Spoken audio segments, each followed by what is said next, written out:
Nunca esquecerei de ti, ó minha terra, berço onde o amor nasceu.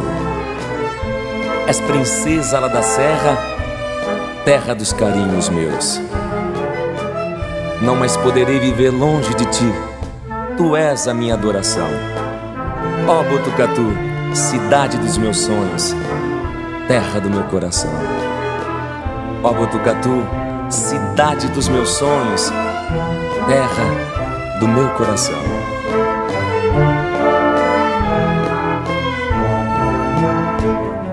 Nunca esquecerei de ti, ó minha terra, berço onde o amor nasceu. És princesa lá da serra, terra dos carinhos meus.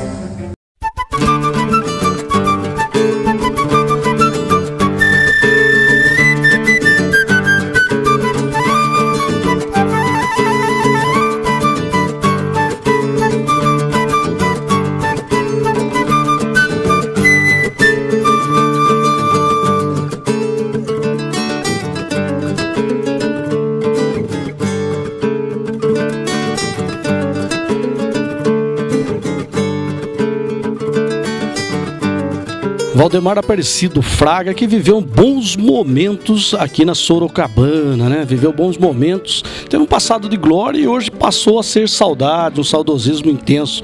Alguma história que lhe marcou a vida nessa passagem dentro da Sorocabana, né? Quanto tempo o senhor trabalhou na Sorocabana? Eu trabalhei 30 anos, eu fui telegrafista, fui despachador, e despachador eu fui aqui em Botucatu.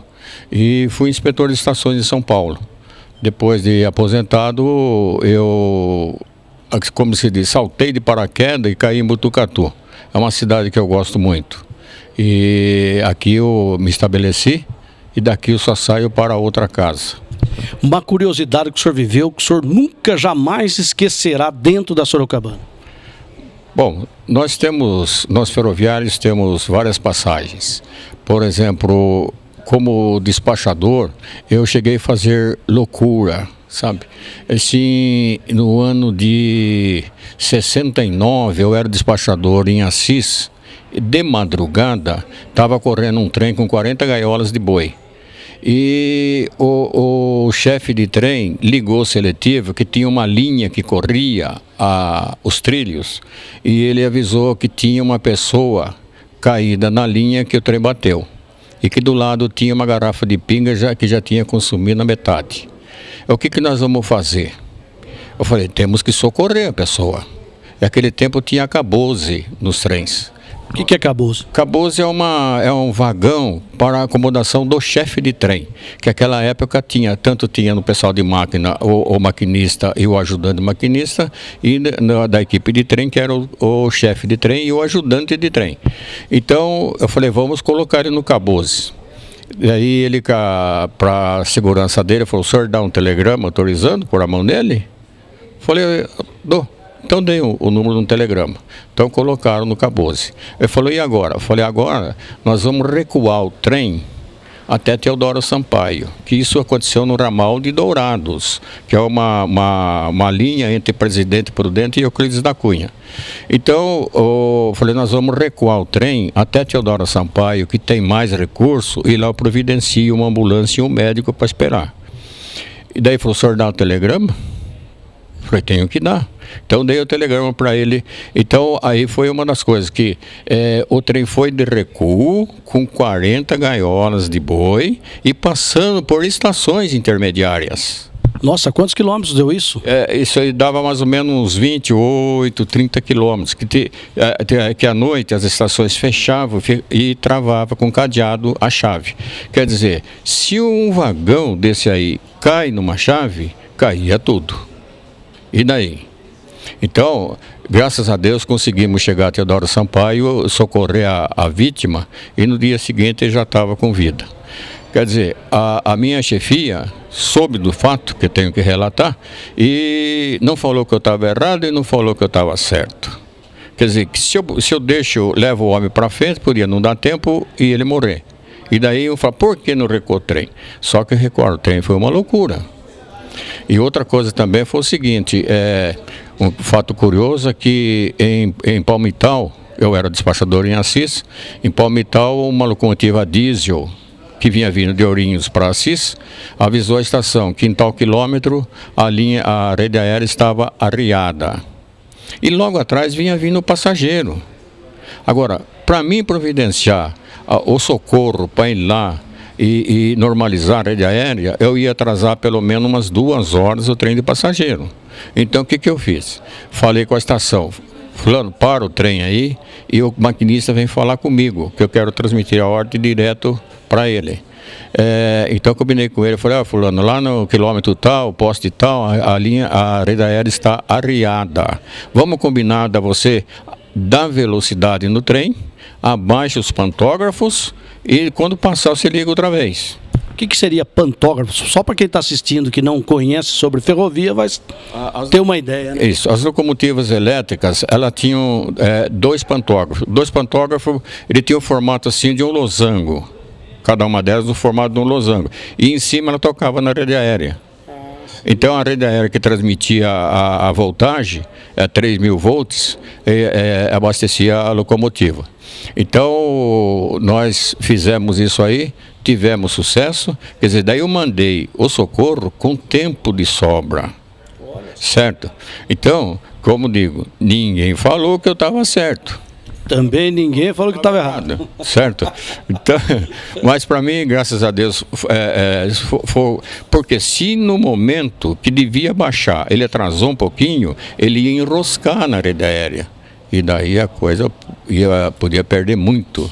Mesmo porque vocês estavam trabalhando com gente, né? Com pessoas, mesmo que fosse com animais, né? Tem que ter o maior controle possível. Né? E tem o material também, né?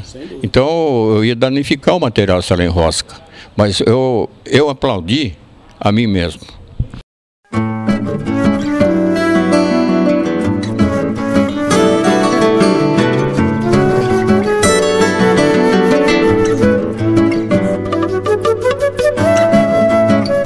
Seu Jairo José dos Santos, ele que tem uma maquete aqui na cidade de Botucatu, aliás, lindíssima. Mas hoje nós viemos falar da maquete, hoje nós vamos falar um pouquinho da sua história, da história do senhor, vivido na Sorocabana. Nesses 15 anos que o senhor estava contando pra gente, sempre lógico, né? Tem alguma história boa para contar, para lembrar? Eu tenho uma história, 2 histórias. Uma de um trem de boi, que desceu a locomotiva quando saiu do corte de pedra aqui de cima para cima da Serraria Anônima, ela acabou o freio e chegou na curva da serraria, ela não fez. Então ela fez a curva, mas o trem não fez. Sortou os trem de boi, as gaiolas de boi, tudo na parede da Serraria Anônima. E quantos bois tinha na época lá? Cada gaiola carregava 18 cabeças e tinha acho que umas 20 gaiolas, mas só que quebrou 3 só. Alguns bois das 3 gaiolas escaparam, saiu boi pro bairro, correu boi aí por perto da igreja, outros morreram na batida, né? Isso perto aqui da igreja de Rubião? Não, aqui na Serraria Anônima. Aí é Madeireira Pica-Pau. Madeireira Pica-Pau hoje, Então, naquela lá, do lado da linha ali, acho que deve ter até marca na parede ainda, onde bateu o trem lá. Só bateu as gaiolas. E a outra história que o senhor tem para contar? Que o nosso programa é memórias, né? Então vamos reviver um pouquinho dessas memórias aí. A outra história é que em 1948 eu fui trabalhar em Rodrigues Alves e conheci, lá eu tive 3 namoradinhas. Uma delas foi a minha esposa há 50 anos. E marcamos, eu e o outro telegrafista Valdemar, que trabalhava comigo, ele se casou com a filha do Silvio Cross, que era dono da venda lá, a venda principal que tinha ali. Então, como o dinheiro era pouco, o pagamento, o ordenado não era aquelas coisas, então faltava dinheiro para o casamento. Eu e ele empreitava vagão para carregar vagão de café, domingo, sábado, fora da hora de serviço. Empreitava vagão? Como que era empreitar vagão? Eu pegava por saco, né? Você ia, por exemplo, 500 sacos no vagão, a gente fazia o preço que eles pagavam para os carregadores. O senhor carregava o vagão, o saco no vagão? Punha na cabeça e ia no vagão. Quantos quilos pesava um saco de café? 60 quilos. Carregou muito saco? Muito saco. Muitos vagões a gente carregou lá, viu?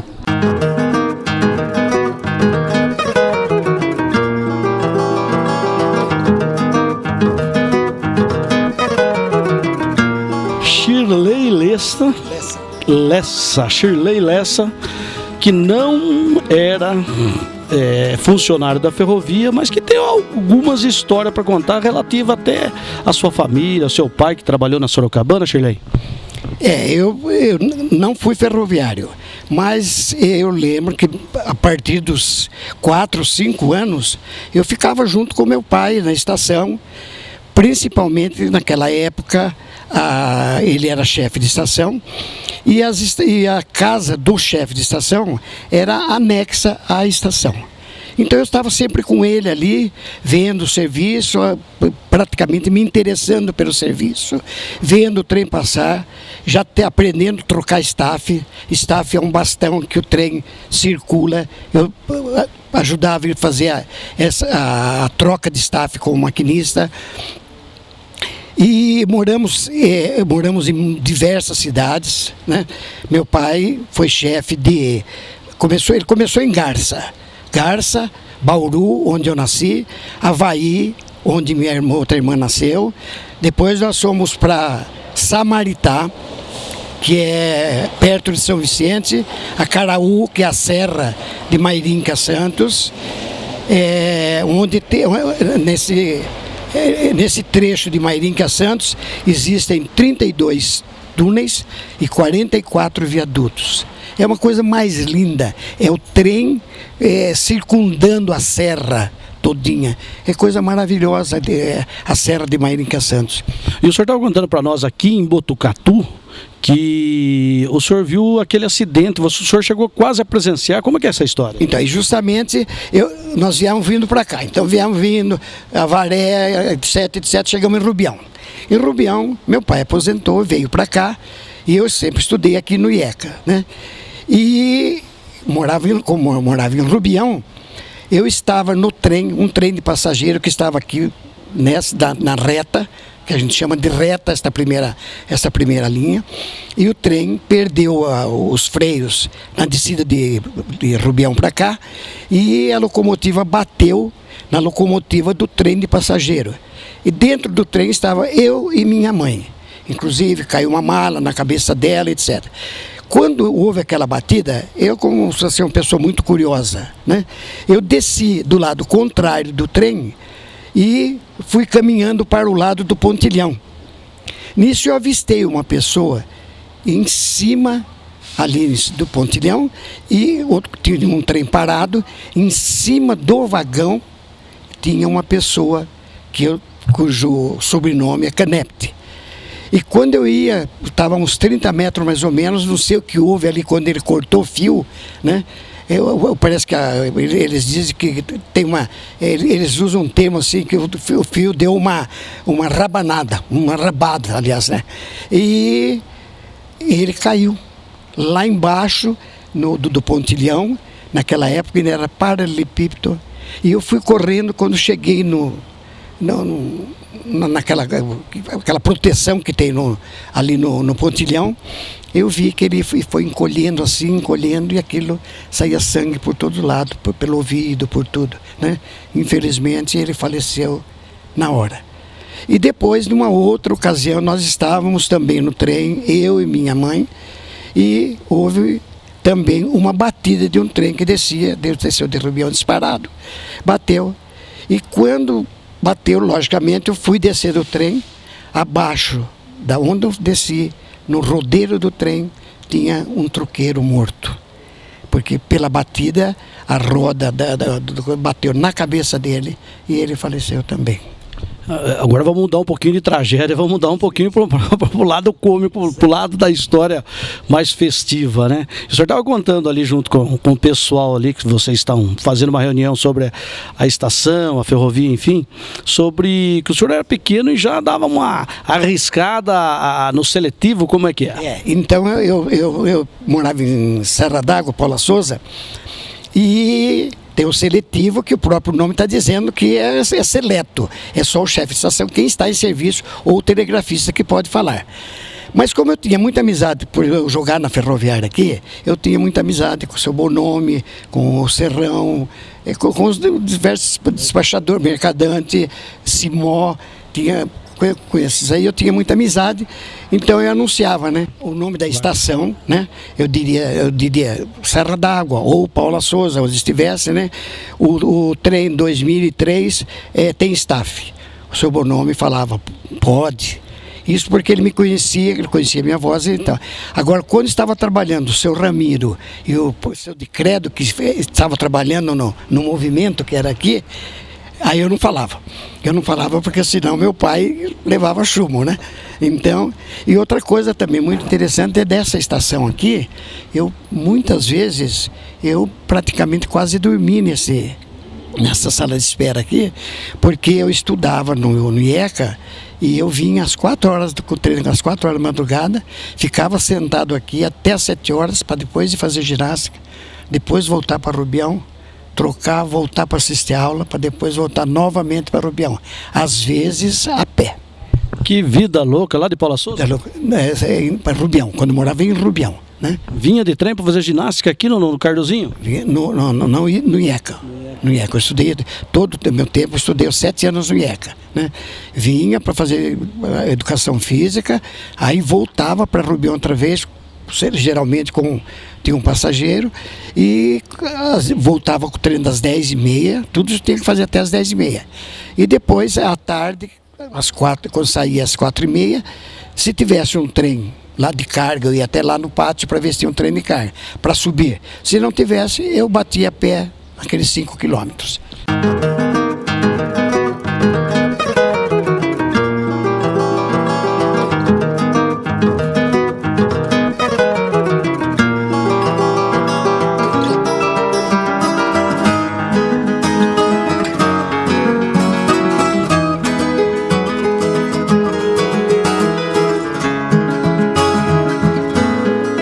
E nós vamos dar um pequeno intervalo e já voltamos. Não saiam daí.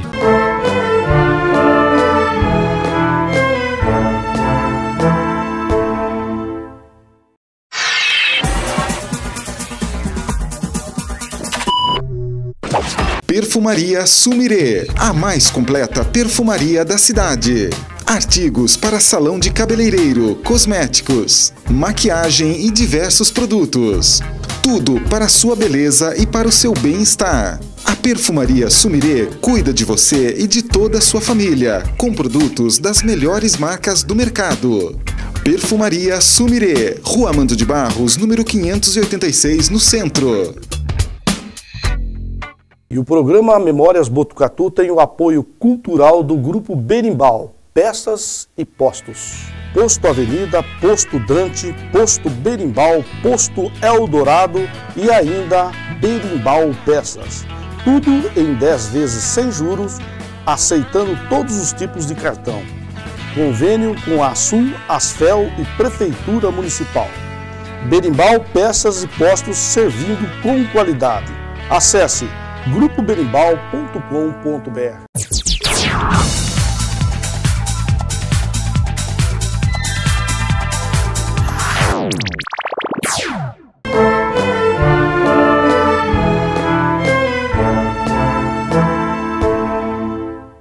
Seu Roberto Basso, um dos veteranos também aí, juntamente com o seu Bonome, né? 31 anos de Sorocabana. O senhor entrou na Sorocabana e saiu na Sorocabana também? Saí na Sorocabana, entrei e saí na Sorocabana. Agora eu estava vendo ali que o senhor tem história para contar e conta com aquela, né, sorriso no rosto. E o nosso programa é um programa de memórias, né? Então a gente quer reviver a memória e hoje o assunto é Sorocabana. Dá uma contada em várias e várias histórias que o senhor viveu aí, que quando o senhor está lá no cantinho, no travesseiro, o senhor está sempre lembrando. Qual delas é? Quais delas são, né? A que mais me agravou foi o que eu estava contando ali de uma criança que morreu no meu braço no trem de passageiro. E como foi isso?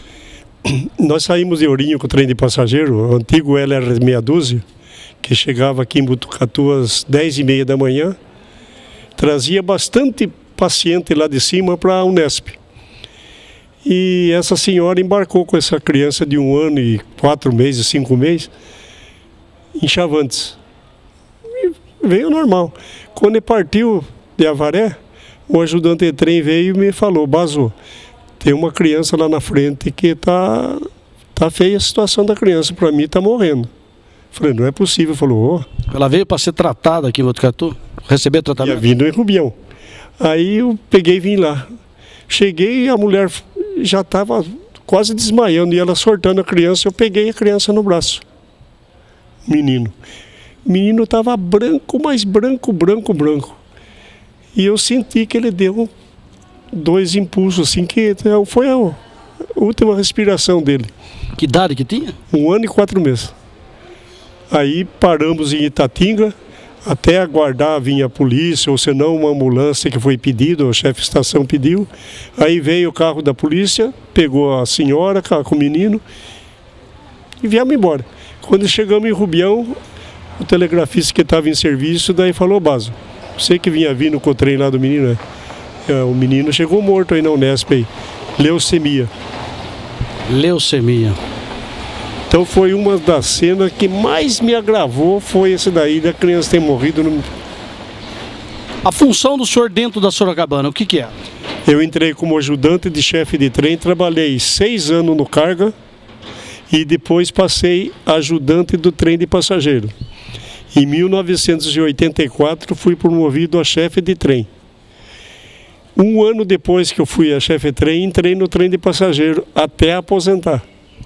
E por isso que o senhor carrega com orgulho essa carteirinha aí, ó. Tranquilo.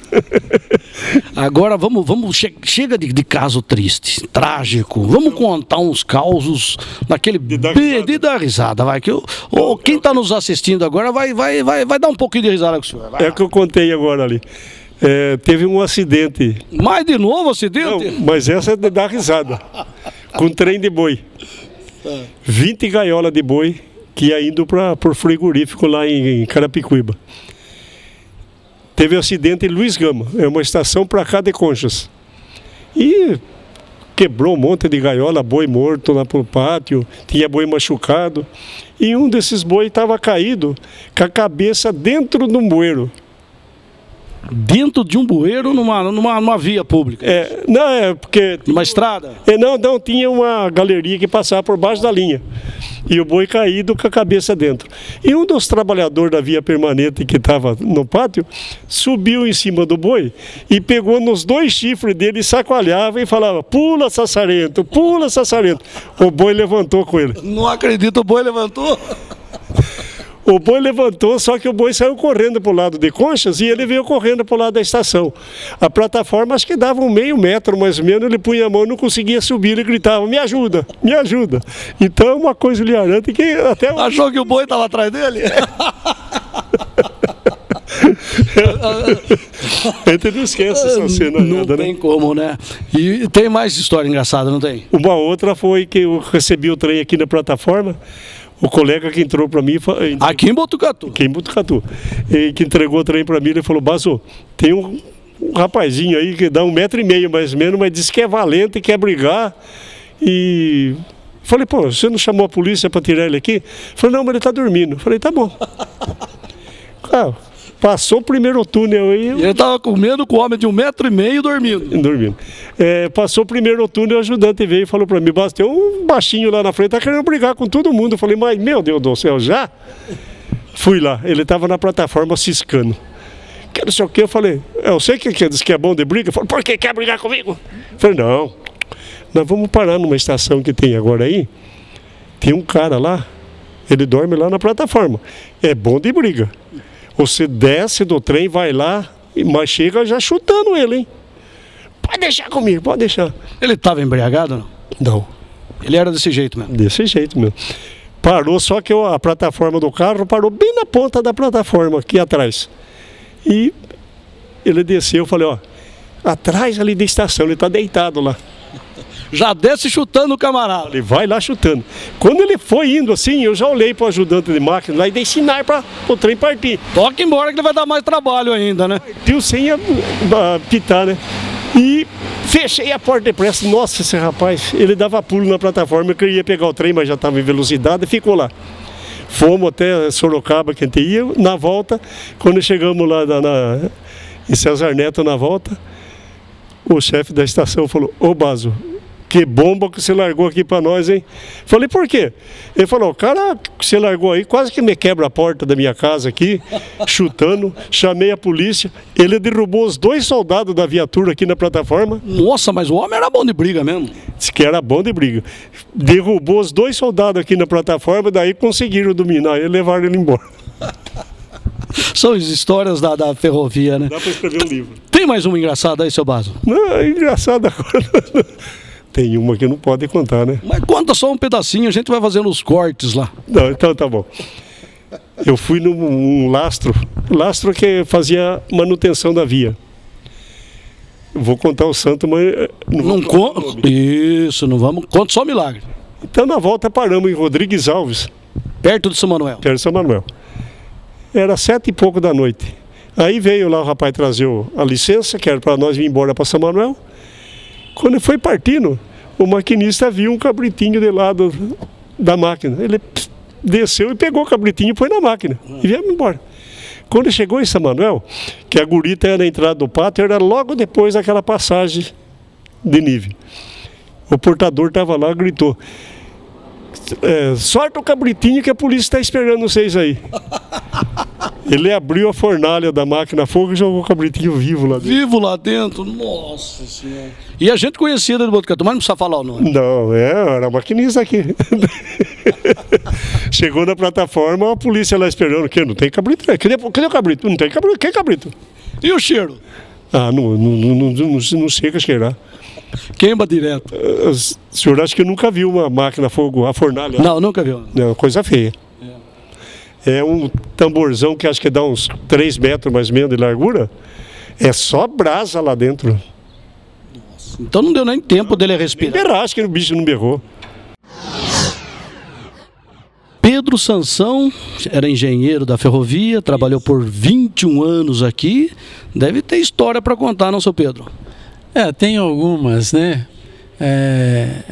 Várias histórias, contato com o pessoal, atendimento de acidentes. O mais pitoresco da minha carreira na ferrovia era o atendimento de acidentes. Eu tinha então um grupo de mecânicos, eletricistas, soldadores, e quando acontecia de descarrilhar um trem, nós éramos chamados. E esses chamados eram 2 horas da manhã, sábado, domingo, carnaval. Não tinha horário?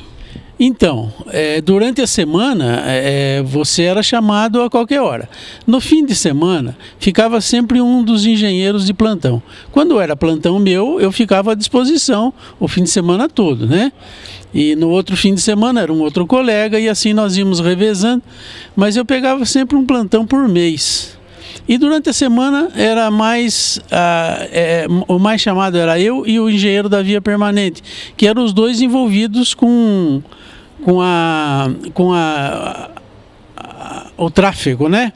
Porque o trem descarrilhava e o vagão poderia ter sofrido alguma avaria ou ele poderia ter sido a causa, e então eu era chamado. O engenheiro da via permanente também, porque a causa poderia ter sido a linha, ou a linha podia ter se estragado, ele ia com o pessoal dele para consertar a linha. O que a gente tinha que fazer era livrar a linha o mais rápido possível para não atrapalhar a circulação. Então, existia alguns casos que você ia lá e antes de começar o trabalho de resgatar aquele vagão, você tirava o vagão de lado, consertava a via e aí liberava para passagem de trem. Depois, quando estabelecesse alguns intervalos, você ia levantando o vagão e tal. Agora, isso aí demandava tempo, né? Porque acontecia o acidente, o maquinista avisava o movimento me chamava o pessoal do depósito, que era a oficina de manutenção. Aí o pessoal arrumava o trem, ou arrumava uma caminhonete. Então a gente chegava no local do acidente 2 horas e meia depois, né? E aí atravessava a noite trabalhando, frio, chuva, calor. Então nós tínhamos todos os equipamentos, capa de chuva, luvas, botas, tudo o que fosse necessário para nos prevenir quanto ao acidente de trabalho, né? E assim a gente trabalhava. O mais pitoresco que tinha era a situação de atendimento de acidente. Barreira que caía na época de chuva, aterro que ruía na época de chuva.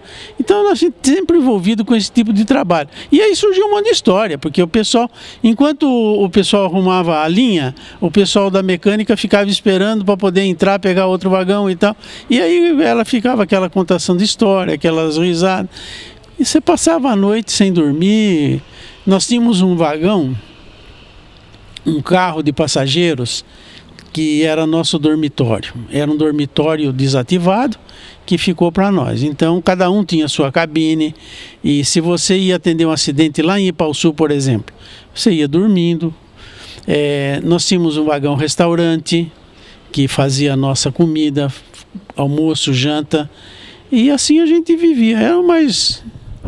Botucatu, que era o centro de tudo isso daí? Sim. De toda essa ferrovia aqui do Centro-Oeste Paulista? Não, nós tínhamos as superintendências regionais. Uma era em Sorocaba, que comandava até a entrada do Pátio de Boituva. Da entrada do Pátio de Boituva até Presidente Epitácio, incluindo o ramal de Bauru, que é esse ramal que sai de Rubião, vai até Bauru, era tudo Botucatu que comandava. Era a Superintendência Regional 2 de Botucatu. E aí, todo mundo conhece, o Dr. Nelson Saad, foi superintendente aqui, e comandava tudo isso. A minha divisão, por exemplo, que era a divisão de manutenção de locomotivas e vagões e de equipamento, abrangia também até Presidente Epitácio. Eu tinha equipamento no Porto Epitácio como... sugadores, transportadores de correia, e para carregar vagão de soja, né, que vinha pelo rio. E aí no porto passava para o trem. Eu tinha um depósito de manutenção em Assis, que lá tinha outro engenheiro que era meu subordinado, que trabalhava comigo. Aqui em Botucatu eu tinha mais um que todo mundo conhece, o engenheiro Roberto Colense, que hoje é diretor da FATEC, trabalhou comigo aqui em Botucatu. Então era toda essa região do Botucatu que comandava. Valdemar Bicudo entrou na Sorocabana em 1969. Conta pra gente nesses anos, quantos anos você trabalhou na ferrovia? Eu trabalhei 30 anos lá. 30 anos. Nesses 30 anos você trabalhou em que setor da Sorocabana? Entrei na telecomunicações. E 30 anos só na telecomunicações? Só telecomunicações. E agora conta pra gente um fato curioso, alguma coisa que marcou você, porque o nosso programa é de memórias. Então, pra quem tá lá nos ouvindo, nos assistindo agora, gosta de ouvir história. E você veio aqui para contar uma história, um fato marcante que durante esses 30 anos você jamais vai esquecer na tua vida. Olha, na época... A ferrovia trabalhava em parceria com Correios e Telégrafos. Então eu fui para Bernardino de Campos e lá não tinha o correio. Os telegramas vinham tudo através da ferrovia.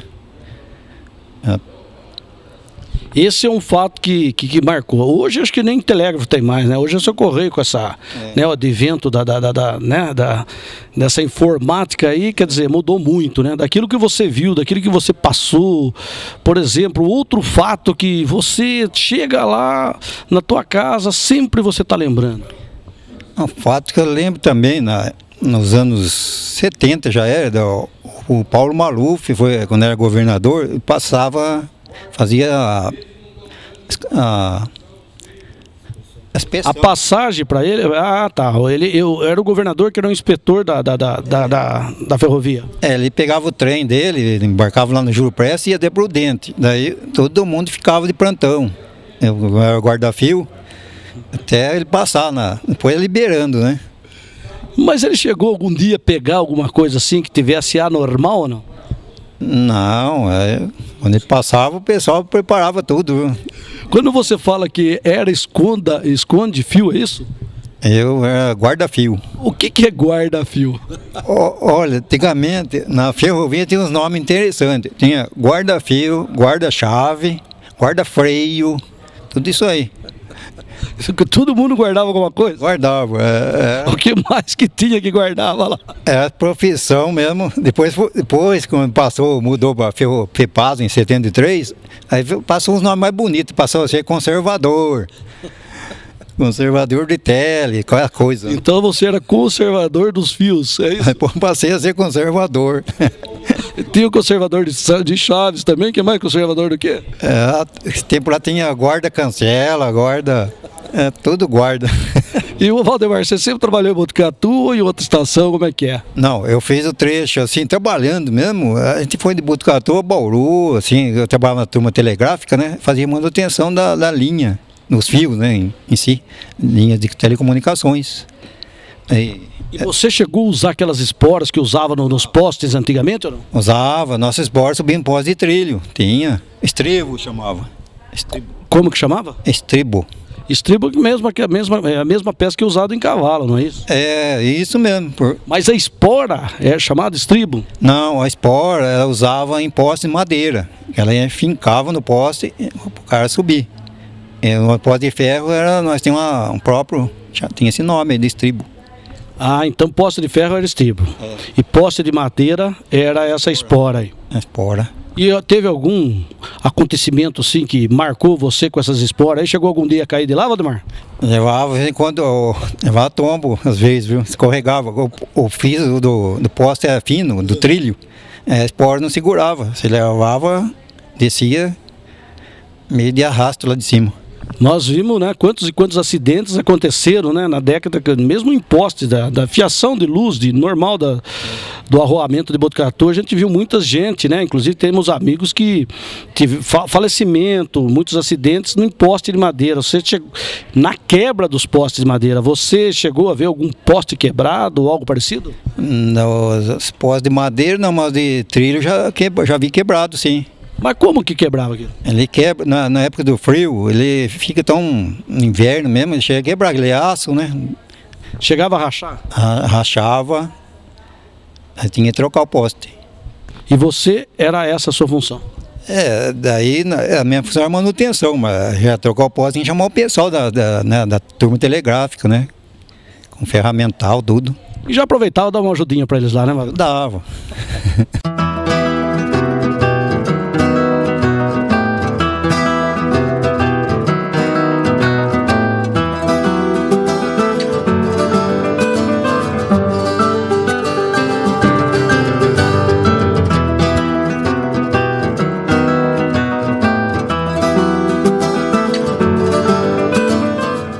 E ao lado do professor Gamito, todos pensam que o Gamito, lembra do Gamito, professor Gamito vereador, mas pouca gente sabe que você também trabalhou por 18 anos na ferrovia, né, Gamito? Qual era a sua função dentro da ferrovia? Bom, nosso abraço aos telespectadores, rapidinho, para fazer uma sinopse bem prática. Minha função era, primeiro, fui professor da escolinha, vamos falar na língua do povo, escolinha do CFT, CFAM, CFO, CFM, CFA. O que é isso? CFT era a estação, transporte. CFM, maquinista. CFO era o depósito, locomotivas, mecânicos, né? CFA era o setor de administração. Desses cursos, o CFA era dos dois sexos, moços e moças. Eram adolescentes da média, a faixa etária de 17 para 18 anos, que entravam aqui na própria ferrovia FEPASA para formarem maquinista. E a gente lecionava algumas matérias, geoeconomia ferroviária, dá para eles conhecimento da localização das malhas, da malha ferroviária paulista em relação ao Brasil, o trabalho de transporte, da produção econômica pela ferrovia. E eu também lecionava uma matéria chamada organização e racionalização do trabalho. O que era isso? Era ensinar o jovem que trabalhar com eficiência e com qualidade é trabalhar rápido, sem perder tempo, ganhar tempo e produzir mais. Isso é um princípio do Taylorismo, aquela teoria econômica capitalista, e é aplicada na ferrovia. Então o jovem era mais racionalizado, quer dizer, eu vou ganhar tempo, vou produzir mais, e com isso ele era promovido, ele ganhava mais, e é assim que é a teoria. E aí eu fui promovido a técnico educacional 2, depois 1. O que eu fazia como técnico? Eu dava cursos de integração de novos funcionários da empresa, eu dava cursos de didática para monitores. Monitor era aquele, por exemplo, um maquinista conhecia muito a sua profissão, mas não sabia dar aula, então eu ensinava a didática para monitor maquinista. E aí eu atingi todas as áreas da ferrovia, desde o truqueiro, do depósito, o CTC lá de São Paulo vinha aqui, até engenheiros vinham assistir o curso de didática, quer dizer, enfrentar público, aprender a dar aula, tipo de aula, assim por diante. E a última coisa mais bacana que eu fiz foi função gerencial. Eu dava aula para chefe de seção, gerentes, vamos falar assim, até o superintendente assistiu a aula nossa. Quer dizer, foi um período maravilhoso, viu, Nenê? Na minha carreira de professor, essa foi fortíssima. De tantos 40 anos que eu dei aula, a ferrovia foi uma paixão. Agora, fala de uma recordação boa que a ferrovia deixou para você. Professor Gamito, aqui onde você está, embaixo desse teto hoje. Bom, a recordação é o seguinte, você sabe que eu já fiz um programa com você, como colecionador de gibi. Eu já te falei aquilo, vou repetir. A estação era o ponto que a gente recebia as revistas em quadrinhos que vinham pelo trem. E aqui na estação nós tínhamos uma bela de uma banca de jornais e revistas. Então, quando a gente, toda semana, tinha um dia mais ou menos na quinta ou sexta-feira, chegava o trem trazendo as revistas em quadrinhos. E aqui na banca da estação, antes de chegar lá na Rua Amanda, na banca do Didi, era vendidas as revistas na banca da estação. Quando não, no trem, você já fez essa pergunta, no trem vendia a revista. Então, uma recordação forte, eu tenho na estação da ferrovia, uma paixão, juntamente com a paixão dos quadrinhos, que eu sou até hoje apaixonado por isso. Então, essa é a maior recordação, ver o trem chegar na estação, desde o tempo da locomotiva Maria Fumaça, depois os trens elétricos, os trens a diesel, trazendo gibis que eu queria comprar, ou pelo menos admirar, né? Tá aí, vamos a um pequeno intervalo e já voltamos já com essa brilhante entrevista de ex-funcionários, né? Os aposentados aqui, direto da Estação Ferroviária de Botucatu.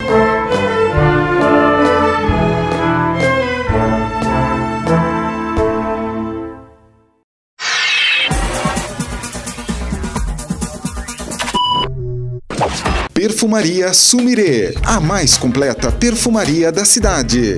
Artigos para salão de cabeleireiro, cosméticos, maquiagem e diversos produtos. Tudo para a sua beleza e para o seu bem-estar. A Perfumaria Sumire cuida de você e de toda a sua família, com produtos das melhores marcas do mercado. Perfumaria Sumire, Rua Amando de Barros, número 586, no centro. E o programa Memórias Botucatu tem o apoio cultural do Grupo Berimbau, Peças e Postos. Posto Avenida, Posto Drante, Posto Berimbau, Posto Eldorado e ainda Berimbau Peças. Tudo em 10 vezes sem juros, aceitando todos os tipos de cartão. Convênio com a Sul, Asfel e Prefeitura Municipal. Berimbau Peças e Postos, servindo com qualidade. Acesse grupoberimbau.com.br.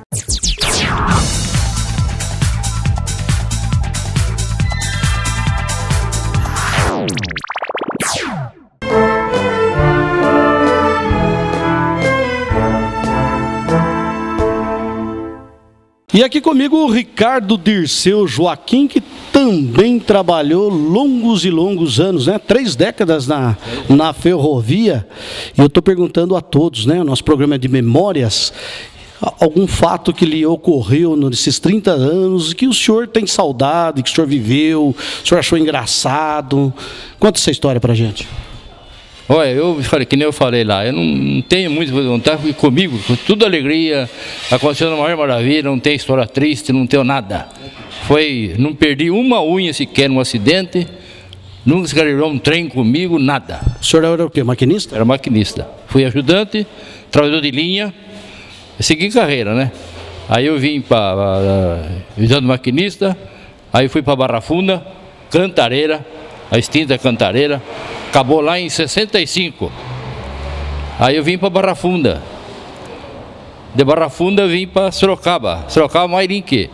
Aí chegando lá aposentei, mas correu tudo bem, história acontece, só que eu fui e voltei. E uma saudade, saudade não tem. A gente vê isso aqui hoje, até lembrar aquele tempo e ver agora, a gente não tem o que comentar, é um negócio meio triste. O senhor é da cidade de Botucatu? Sou daqui mesmo, sou filho ferroviário. Filho ferroviário, mas fazia tudo da Sorocabana, FEPASA, tudo. E eu tenho orgulho, barbaridade. Eu queria, não dá nem para falar, porque a gente vê que está aí essa situação, e o que nós fizemos, nós trabalhamos com amor, nós não ganhávamos muito não, nós trabalhamos com amor na ferrovia, e hoje infelizmente você vê o que está aí, enfim, não dá. O senhor era do tempo que deixava descontar no Olerite para construir o hospital também ou não? Eu descontou, eu sou desse tempo, o meu tempo foi ambulância, que eu lembro, né? Cada um contribuía com alguma coisa no Hospital Sorocabana? Isso, eu vou contribuir com um dia de serviço para comprar ambulância. Que quando o hospital não era ferroviário, que acabou o tiro de guerra, entrei na ferrovia. Aí ficou nessa vida aí. Então com a ambulância eu sei que nós demos um dia de serviço cada um, não sei se foi em geral ou foi só Botucatu, não sei. Acho que foi só aqui, né? Porque eu lembro isso aí. Eu sei que eu tenho um dia de serviço descontado para comprar ambulância da ferrovia. Então passa uma mensagem a esse povo sorocabano, pessoal da ferrovia, uma mensagem, estou vendo que o senhor está com os olhos marejados, né? Bate uma saudade, uma tristeza. Então passa uma mensagem para esse povo que está nos ouvindo, que hoje não pôde vir aqui. Ué, eu não tenho palavra para dizer, que a emoção é tão grande. E está acabando o ferroviário, não tem mais. O que não veio aqui, porque, sei lá, não sabe, mas eu participei do dia do ferroviário, foi dia 30, eu participei lá, ontem não pude vir aqui no cinema, que passou coisa da ferrovia, que eu entrei praticamente com 19 anos, que eu entrei aqui, acabando de eu entrei. Mas eu tenho bastante coisa para contar, que se falar, a gente até chora, e não dá para falar mais nada. Só ficou a saudade? Só a saudade. Seu Bonomi, que é um dos funcionários mais antigos da cidade, o funcionário mais antigo da cidade de Botucatu. E o senhor entrou na Sorocabana e aposentou na Sorocabana, não chegou nem a pegar o tempo da FEPASA. E essas histórias deve ter muita, não, seu Bonomi? Tem bastante história, viu? Conta uma delas, o senhor já fez um baita de um programa com a gente, eu quero que o senhor conte uma história que o senhor não contou naquele programa, que ficou lá, que o senhor lembrou, falou, deveria ter contado essa. Primeiro eu quero agradecer ao prefeito João Cúrio, o vice Calda, que faz uns 2, 3 anos para trás, o dia 30 de abril, a gente não tinha o que comemorar. E hoje nós estamos, os ferroviários, principalmente os aposentados, estamos gratos pela grande surpresa que ele fez para mim, me homenageando aqui dia 18 esse beijo agora. De abril? De abril. Essa homenagem que ele fez para mim, que até eu dediquei a todos os ferroviários aposentados que morreram, que eu...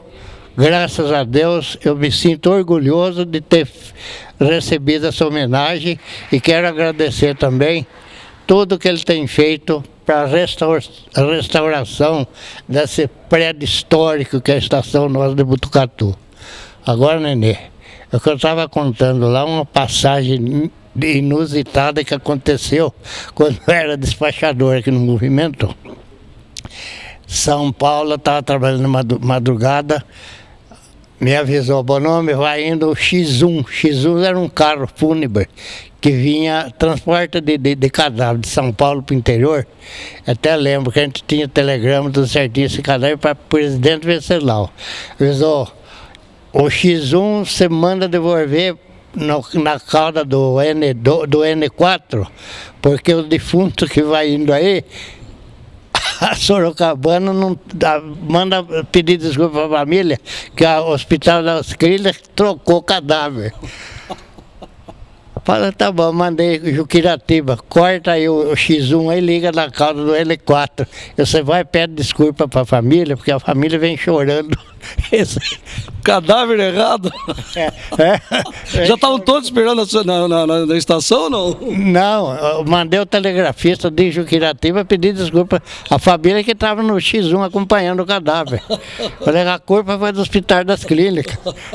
Aí mandei, ligou no turno N4, voltou o cadáver para São Paulo. Saiu uma coisa inusitada, mas aconteceu comigo. Mas como que voltou depois? Voltou... Na cauda do trem. Mas pegou outro trem? Outro noturno. Até tinha um. Para não atrasar outro trem, eu determinei um trem de carga que estava lá, mandei pegar a locomotiva, engatar nesse X1.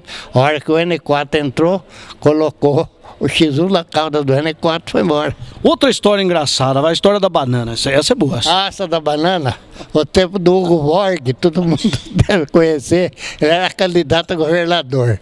Viu? A primeira coisa que ele andou falando, que ele não tinha voto de marmiteiro. Marmiteiro é que foi os funcionários da Sorocabana. Todo mundo. Depois, na outra eleição, ele mandou trem de banana, não uma banana mesmo. Uma banana espécie. Eu trabalhava em Vitoriano naquele tempo, eu um vagão de banana aí, viu? Quer dizer que o senhor passou o mês inteiro comendo banana, não? Comendo banana, era de graça. E que tipo de banana era? Boa banana ou não? Maçã? Banana ouro, banana rica. Essa história eu vou contar para você, política assim mesmo. O senhor lembra quantas caixas de banana veio? Ou quantos vagões veio? O vagão inteiro. Então esse dia ficou conhecido pelo Dia da Banana. Dia da Banana. Não é banana, assim, foi banana. Oh, Botucatu, cidade dos meus sonhos, terra do meu coração. Oh, Botucatu, cidade dos meus sonhos, terra do meu coração.